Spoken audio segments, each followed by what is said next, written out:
നമസ്കാരം. ബ്രേക്കിംഗ് അപ്ഡേറ്റ്സിലേക്ക് സ്വാഗതം. 2024-25 അധ്യയന വർഷം പ്രവേശനോത്സവത്തിനോടനുബന്ധിച്ച് ആം ആദ്മി പാർട്ടി തൃശൂർ മണ്ഡലം പ്രസിഡന്റ് ശ്രീ ആന്റണി തട്ടലിന്റെ ആഭിമുഖ്യത്തിൽ ഒളരിക്കര അമ്പലത്തിന് സമീപമുള്ള മൺസൂർ കോംപ്ലക്സിൽ വെച്ച് വിദ്യാർത്ഥികൾക്കായി പഠനോപകരണങ്ങൾ വിതരണം ചെയ്തു.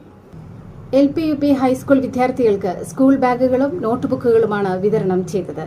ഒപ്പം ജൂൺ 5 പരിസ്ഥിതി ദിനാചരണത്തിന്റെ ഭാഗമായി വൃക്ഷത്തൈകളും വിതരണം ചെയ്തു. ചടങ്ങിൽ ആന്റണി തട്ടലിന്റെ കുടുംബാംഗങ്ങളും പങ്കെടുത്തു. രക്ഷാകർത്താക്കളോടൊപ്പം എത്തിച്ചേർന്ന വിദ്യാർത്ഥികളാണ് പഠനോപകരണങ്ങൾ ഏറ്റുവാങ്ങിയത്.